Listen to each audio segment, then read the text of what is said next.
Tantor Audio, a division of Recorded Books, presents Changes Still to Come by Leslye Marks, narrated by Lori Prince.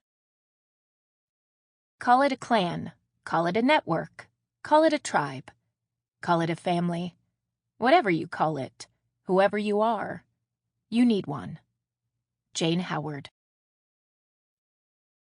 Chapter 1. I know it hurts, but I need you to push through this. Take a deep breath. Taylor demonstrated the breathing techniques they'd learned in class, praying it would help. Come on. One more. You can do it. Breathe again the way they showed us. Almost there. There was no doubt in Taylor's mind. Michael was going to make it to the end of the platform and onto the chair waiting for him. He was probably one of the most determined men she'd ever met in her life, and that was working more to his benefit than any other quality he had right now. I'm not almost there. I'm a good 3 or 4 steps away, so excuse me if that seems like a marathon to me right now, okay? Michael's responses were brief and sharp, but Taylor didn't blame him. She couldn't imagine how excruciating the pain had to be now that he had to use muscles that had long atrophied after his accident several years ago.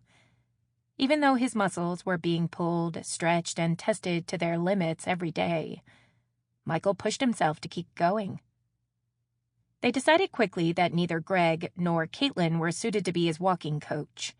When Michael agreed to the surgery, Dr. Palinetti, or Garrett as he insisted they call him, had tried to stress to the entire support team this was going to be a long, complicated, and often painful process. But even so, they were on board. They all sat, taking in the information Garrett gave them, each volunteering their services where they felt their strengths would be an asset. The bulk of the workload seemed to fall on Mrs. Maddie, who insisted she wouldn't have it any other way. She may be up in age, but she didn't shy away from a challenge, and the rehabilitation process after this surgery was going to be long and tiring. Mrs. Maddie could push Michael and say things to him that no one else could. First of all, Michael knew he could never sass Mrs. Maddie, and second of all, she could give him the old raised eyebrow look and put just enough fear in him to get him to agree to anything. Greg confessed early on that there was no way he could watch Michael go through the pain he'd have to endure and continue to push him. With Taylor's physical education background, she was the logical choice, but Kaitlyn felt it was too much to ask of her new partner to help take care of Michael, who was Kaitlyn's ex-husband. Still, Taylor insisted. During the initial discussions about the situation they'd be facing after the surgery, Kaitlyn volunteered to be his coach, and Michael appreciated her offer. But even though the divorce between them was amicable, there was still too much history between them. If there were other options, there was no need to put themselves in such a stressful situation together. So, they finally all agreed that Taylor was the best person for the job, and she was happy to help. Michael thought back to not too long ago, when the subject of the surgery to restore his ability to walk was first presented, and how he worried about not having Kaitlyn there as his support system. Now, he looked around and marveled at how his circle had expanded. He had Kaitlyn, Taylor, Greg, Mrs. Maddie, and even Taylor's ex-girlfriend, Ashley, and her partner, Beth. No one could have ever predicted the way their lives would change, all because of Kaitlyn and Taylor meeting at an educators' conference and falling in love. But then again, the not knowing is part of what makes life so fun. Kaitlyn and Greg watched as Taylor walked up to Michael and wrapped her arms around him from behind.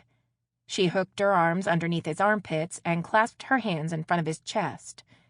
He was so exhausted he could barely move another step, and supporting the weight of his own body seemed almost more than he could do right then. Okay, I've got you now.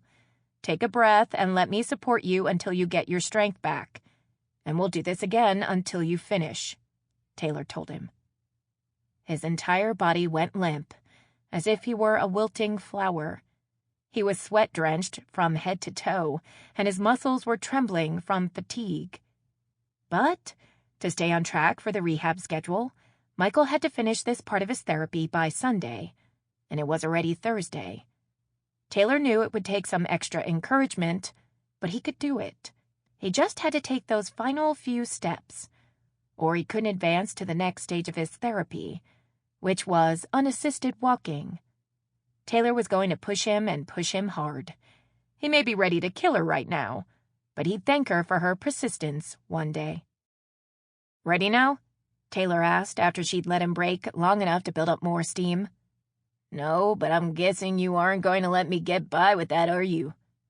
Michael knew the answer before he even asked the question, and although right that second wasn't when he wanted to admit it, he did appreciate her insistence. "Depends on whether or not you want to be able to walk again," Taylor told him. "But if you want to keep up with that hot piece of ass who seems to adore you, I'd suggest you get moving." Taylor had found the best way to help Michael through the rough spots was to push him while making him laugh as much as she could. "Are you referring to Greg or Mrs. Maddie?" he asked, and she knew the humor meant he was sorry for being so short-tempered with her, even though she told him 1,000 times it was okay, and she understood. She didn't take the things he said out of pain and frustration personally, although it took every ounce of strength he had in his body. Michael held onto the metal bars on either side and propelled himself forward for the final 3 steps. He collapsed from sheer exhaustion, but thankfully, Taylor caught him and settled him down into a chair. Kaitlyn and Greg erupted in cheers. Tears ran down Michael's cheeks from the pride in his accomplishment, as well as from the physical pain after what he'd gone through to get there. Taylor leaned forward and hugged him, telling him how proud of him she was. He lifted his head to look her in the eyes, and his gratitude was evident. The day Taylor Abels fell into his life was one he wasn't excited about at the time, but thanked God for every day now. As Greg and Kaitlyn were making their way over to congratulate him, Taylor whispered, "Something good is going to come out of all of this when it's over. I just feel it." Michael squeezed her hand, and she stepped to the side so he could accept hugs from his personal cheering section. He looked over at Taylor and mouthed the words, "Thank you." Taylor winked and smiled before turning to walk down the hallway to grab a soda from the vending machine. She couldn't begin to imagine how Michael must feel after these sessions, because she was in great shape, and her well-conditioned muscles were tired and aching from supporting him when it was over. "Does anyone want a soda?" she asked. There were no takers, but Kaitlyn decided to join her. She hooked her arm through Taylor's and leaned her head over onto her shoulder. "What did I ever do to deserve you?" Kaitlyn asked. "There's no way to thank you for, well, everything."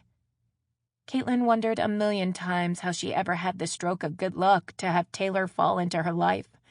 Their instant connection suggested it certainly wasn't by chance, which meshed well with Kaitlyn's outlook on life that there are no such things as coincidences. Taylor gave her a mischievous smile and said, "You don't think so? 'Cause I've got 2 or 3 ideas of things that you could do to say thanks in a great way." The words had barely left her mouth when Kaitlyn grabbed her hand and yanked her into a recessed doorway that led to a storage area. Since the two met, they couldn't keep their hands off each other. They assumed this would lessen over time, but it certainly hadn't been the case so far. Even though Taylor still struggled with body image issues, she was making progress, albeit slowly. Is that so?" Kaitlyn asked, and pressed Taylor back against the door. She began kissing her slowly and tenderly, increasing the intensity of the kiss as she pushed her body closer into Taylor's. "I'm interested to hear all about them," Kaitlyn whispered against Taylor's ear. "Think maybe we could talk about them tonight?" Taylor's panties were beyond saving, already wet from the first touch of Kaitlyn's lips on hers. "I'm not sure," Taylor teased. "What if I forget between now and then?" Knowing that her list of ideas would only grow longer as the day rolled on. "Here, let me give you a quick reminder," Kaitlyn told her and slipped her hand down the front of Taylor's track pants and into her panties. She pushed 2 fingers inside and began slowly moving in and out, whispering, What about now, baby? Do you think you'll be able to remember all of those things by the time we get home? Taylor couldn't speak. Kaitlyn's fingers inside of her felt so good, and she loved the way Kaitlyn's other hand was now snaked up the front of her shirt and squeezing her nipple. Oh, God, yes, I'll remember. Taylor barely managed to catch her breath enough to force the words from her mouth. Kaitlyn pulled her hand out of Taylor's pants, but all Taylor could think of now was wanting to find the closest vacant room to finish what they started. Kaitlyn stuck her wet fingers in her mouth and licked them. They kissed once more before turning to walk to the vending machines. They heard footsteps coming up the hallway and were relieved to see that it was only Greg. "Oh, my lord," Greg said with a feigned, exasperated sigh. "Do you two ever give it a rest?" Kaitlyn wrapped her arms around Taylor, who was blushing like a schoolgirl. "Nope," she replied. "And if we ever do, bury me right then. I had no idea what I was missing all those years."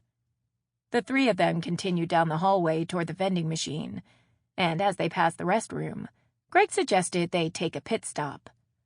"I'm not saying you all were doing anything you shouldn't have been doing back there, but if you were, now would be the perfect time to wash those hands. Nobody wants to be touching those drink machine buttons behind you if you don't," Greg told them, and was amused that he made Taylor's blush deepen even more. They all stood, not moving, waiting to see who would break first. "Okay, fine," Kaitlyn finally fessed up. "But I'm only doing this to satisfy you, Mr. Germaphobe." Kaitlyn winked at him and held up the hand that hadn't been in Taylor's pants to show it would be the one she'd use to pull the handle to open up the bathroom door. "Baby," Kaitlyn called to Taylor, "maybe you should come in here with me in case I need help getting my hands wet." Taylor giggled and shook her head as Greg faked a gag. "Oh, no, you don't, Missy," Greg said, holding tightly onto Taylor's arm. "You've given her all the help she needs in that department. You guys are our ride back to the apartment, and I wouldn't want this little bathroom pit stop to delay us." Kaitlyn laughed and disappeared into the bathroom. "I just know you guys are going to get your asses in trouble for public indecency one day. And don't be calling me to get you out of jail because I won't," Greg said.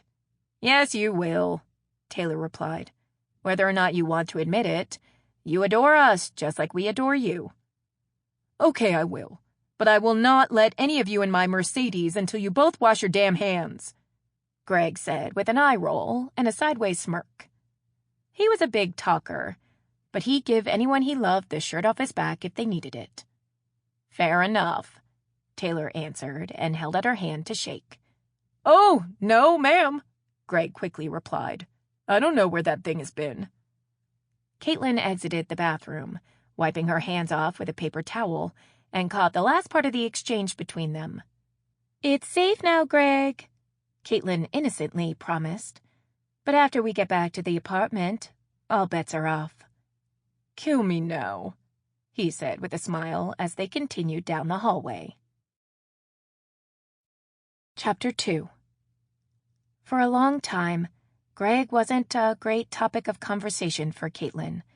He was the cause of all the bad things in her marriage. Or, at least, that's what she told herself when the truth about his affair with Michael was revealed. She had to get honest with herself before she could admit that it was much more the choices she and Michael made, the conversations they didn't have, and their choice to repeatedly ignore that it wasn't working anymore, that brought about the end of their relationship. Thinking about it all now, she was thankful. Their relationship hadn't ended in the way lots of marriages ended, with each person hating the other. Their relationship had changed into something more along the lines of how they started. They were friends.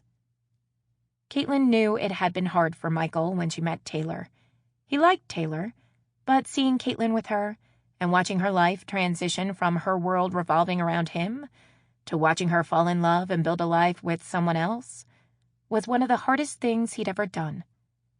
Michael and Kaitlyn had discussed that they couldn't give each other what they needed, but it still hurt him to see her with someone else who could. Kaitlyn assumed she'd feel the same way when he met someone, but surprisingly, she didn't. Kaitlyn first met Greg at a party Mrs. Maddie hosted to officially welcome her to the neighborhood when she moved in with Taylor. Kaitlyn and Greg's mother Ellie had taught in side-by-side classrooms for years, but Kaitlyn had no idea Ellie's son was the man her ex-husband had fallen in love with, and neither did Ellie. When Ellie showed up at the party with her son in tow, Kaitlyn saw the look on Michael's face when Greg walked in the door. She saw him light up the same way she did when she looked at Taylor, and it made her heart happy to see him like that. There was no jealousy that he'd never looked at her that way because, even though they'd truly loved each other when they got married, she'd never loved him the way that she loved Taylor. Time seemed to stand still as all eyes in the room fixed on Michael and Greg. Mrs. Maddie mentioned Ellie would be bringing her son, Greg, with her to the party, and everyone wondered if it was the same Greg that played such a big part in their lives over the past few years. It seemed like a 1 in a million possibility, but it only took one look between the two men to see this wasn't just a chance encounter between strangers. Greg saw Michael across the room and froze. The last time he and Michael talked, Michael told him he and Kaitlyn had decided to work on their issues and do all they could to make their marriage work. Greg cried and begged Michael to reconsider, but he seemed set in his decision. So Greg walked away, as Michael asked him to do, even though his heart was always there with him. Greg tried to open himself up to another relationship with a man that he did care for, but ultimately, for him, there was only Michael, and no one else could come close.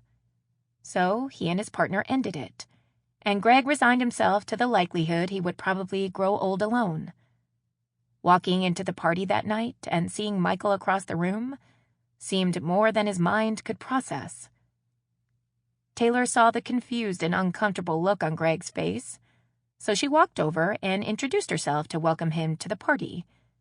He was confused when Taylor introduced him to her partner, Kaitlyn.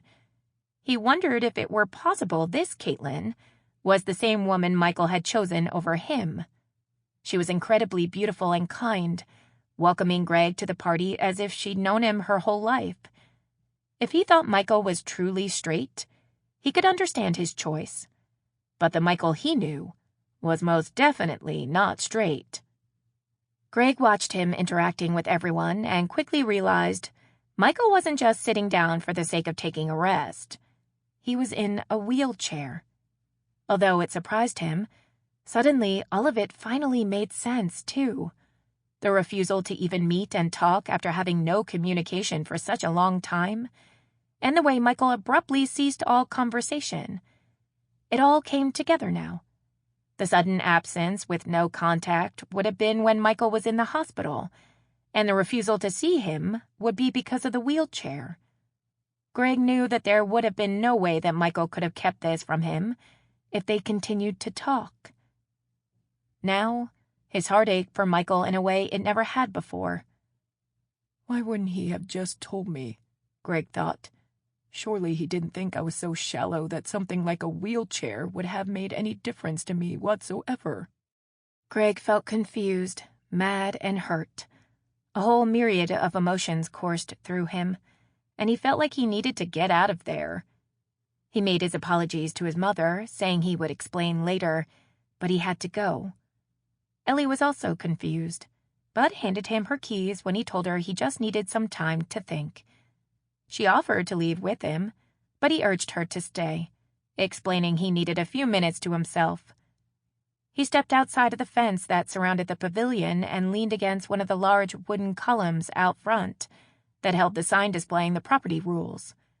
A million thoughts were going through his mind, and it felt like the universe was playing some kind of cruel joke on him.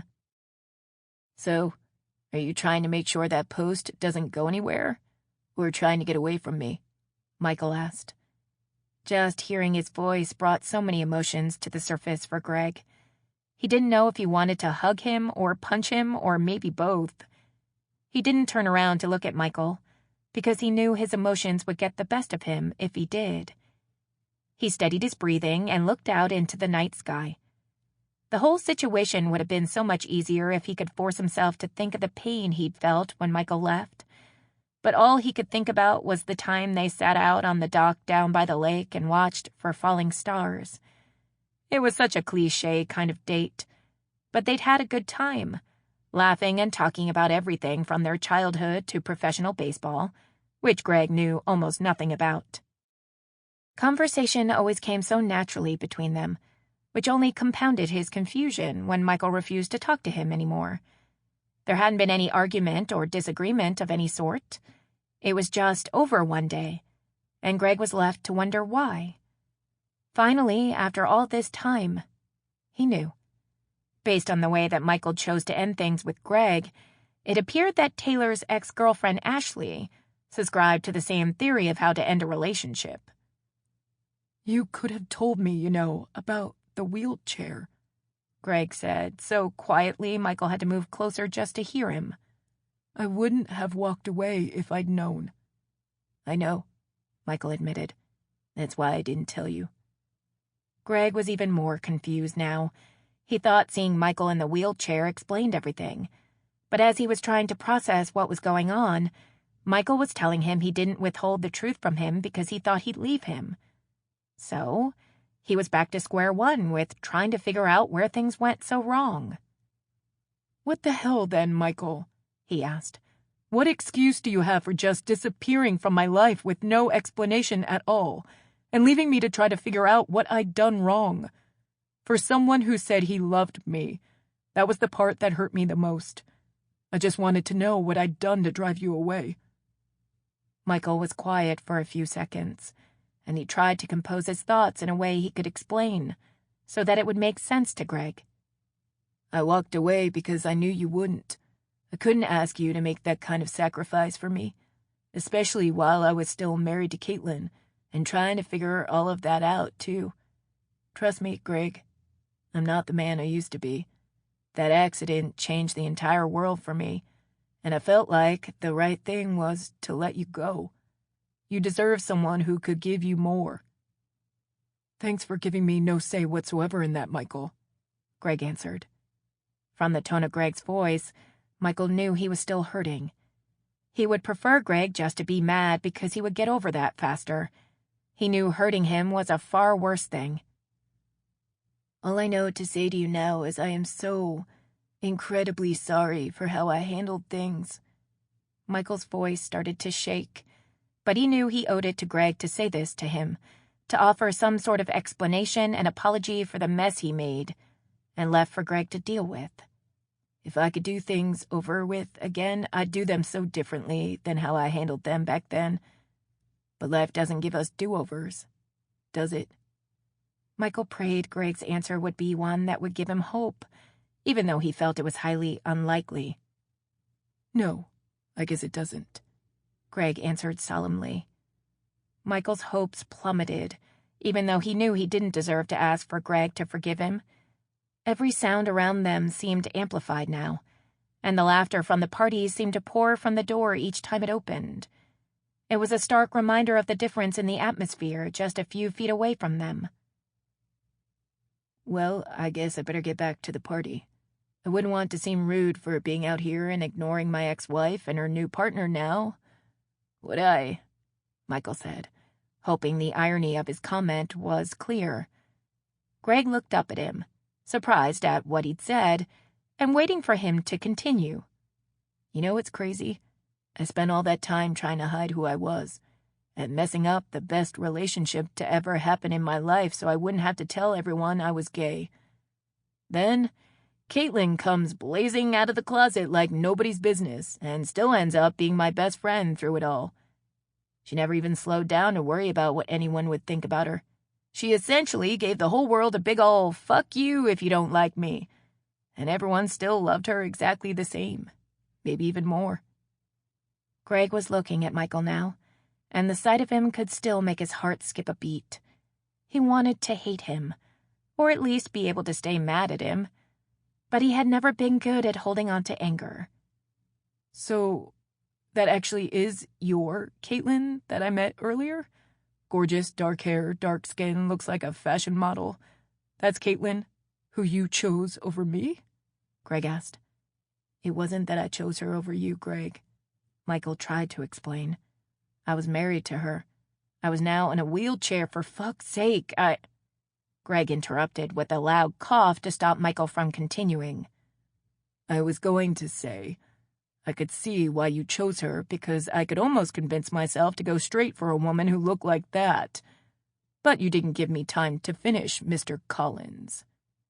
The tone of Greg's voice had lightened, and it sounded like the Greg he used to know. "She's a freaking knockout, and that girlfriend of hers isn't hard on the eyes either. I bet they are every straight man's greatest fantasy." Michael laughed. Greg always had the goofiest way of seeing any situation. He had never thought about whether or not his ex-wife and her partner were a straight man's fantasy. But he loved that Greg did. He loved that Greg could make him laugh more than anyone he'd ever known. And he loved the way Greg always smelled so clean, as if he just stepped out of the shower. Michael knew Greg was one of the kindest men he had ever known, and he loved how he always felt when they were together. And, no matter how much time had passed since they'd seen each other, Michael knew he was still just as much in love with Greg as he'd ever been. "It's really good to see you, Greg," Michael said before turning his wheelchair around to go back into the party. "Take care of yourself, okay?" Greg stood, watching as Michael got closer to the door and farther away from him, and he felt a sudden panic. He didn't want to lose him all over again. He searched his brain for anything to say to keep Michael from leaving. "Seriously?" Greg said loudly and incredulously. "That's seriously all you're going to say to me before you go back into the party?" "I don't know what else I can say, Greg. I told you I'm sorry, and I know I messed things up. I realize all of this is my fault. There's nothing else I can say that I haven't already said to you, is there?" Michael was so frustrated he'd made such a mess of the best thing that had ever happened in his life. But he couldn't undo it. What was done was done. He played with the arm of his wheelchair to keep from looking Greg in the eyes, knowing he couldn't hold back the tears if he had to watch him walk away. Greg looked at Michael, so close to him now after feeling they were worlds apart for so long. He'd played this moment out in his mind over and over, what they'd say if they saw one another again, and would the feeling still be there? Or had the connection been all in his mind? There was no question now that all of those feelings were most definitely not just in his head. He decided it was worth taking the risk.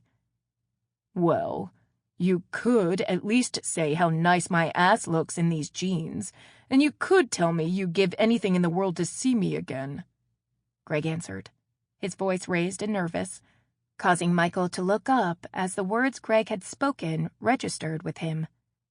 "And if you really wanted to gain some brownie points with me, you could tell me you still love me, and you will do anything in the world to win me back. But that's if you're truly looking for something to say." His heart was beating a mile a minute as he waited for Michael to respond. Michael's voice was so thick with emotion he could barely speak. He didn't know if he deserved a second chance, but he wanted it. And if Greg was willing, he was not going to lose this opportunity. He'd missed Greg every single day since their split, and he couldn't believe he was standing here in front of him, giving him an invitation to come back into his life again. Finally, after swallowing hard and taking a deep breath, Michael said, "Your ass looks incredible in those jeans. I would give anything in the world to see you again. I still love you. I never stopped loving you. And I will do anything in the world to win you back again." Greg walked over to Michael and sat down in his lap, putting his arms around Michael's muscular shoulders, and he kissed him. He kissed him so tenderly that not a single word was needed to tell him how much he missed him. They wrapped their arms around each other and just sat in their embrace for several minutes. Michael felt a warm, wet tear touch his face as it slid down Greg's cheek. "I love you," Michael whispered in his ear. "I thought about you every single day we were apart, and I just want you to know I will never hurt you again. I love you more than you'll ever know." Michael intended to take Greg home and spend the rest of his life proving to him just how much he loved him. Greg rubbed his hands down Michael's face and kissed his cheek. I love you. Sample complete. Ready to continue?